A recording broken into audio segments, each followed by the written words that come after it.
Hi, my name is Jen, and today we're looking at the Pilates exercise Quadruped.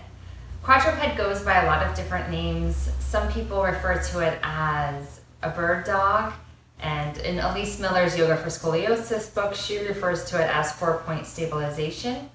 So a lot of people use this movement, this pose, this exercise for people with scoliosis and people with spinal fusions.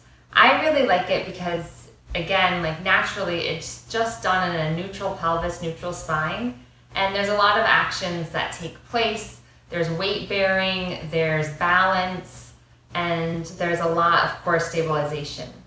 My favorite way to approach this is to do it a little bit more mindfully and a little slowly. So we'll get right to that and I'll show you what I mean. We'll start quadruped by finding our position on our hands and knees.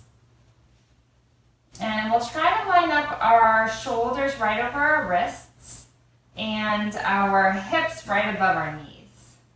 And then from here, we'll use the concept of global expansion to widen our collarbones, widen through our ribs. Then we'll also use the idea of axial elongation to reach the crown of our head away from our sits bones.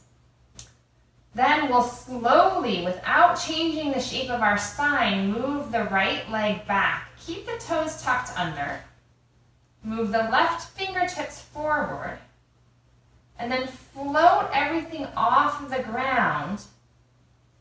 And take a few breaths.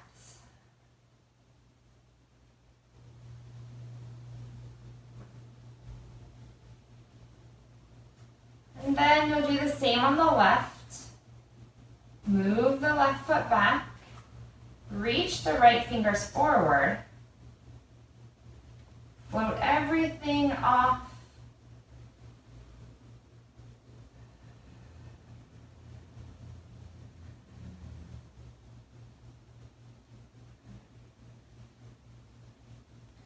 On this one, you can imagine that you have a cup of tea balancing right at your low back and maybe one in between your shoulders.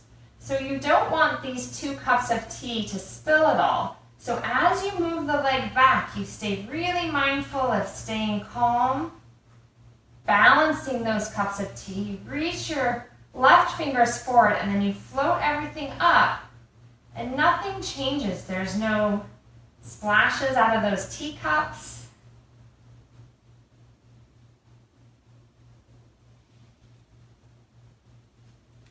You find the stability and the calmness in the teacups again. Move the left foot back. Move the right fingers forward.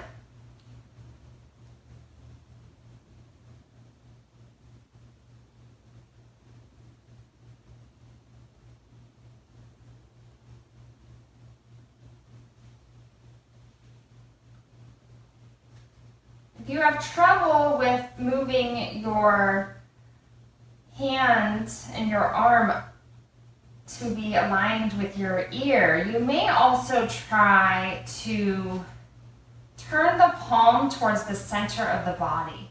Sometimes that can help with allowing the arm to come more aligned with the ear.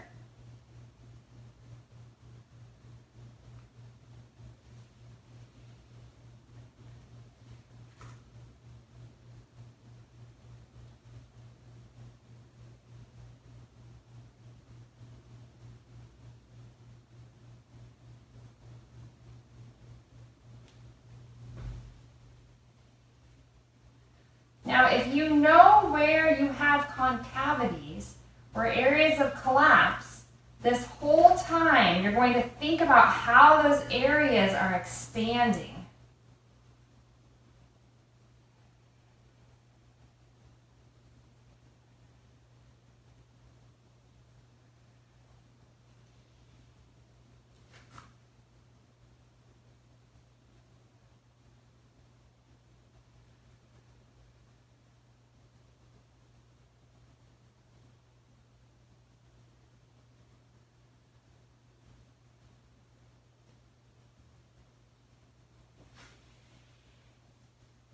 Thanks for joining me today. Once again, my name is Jen Gorman.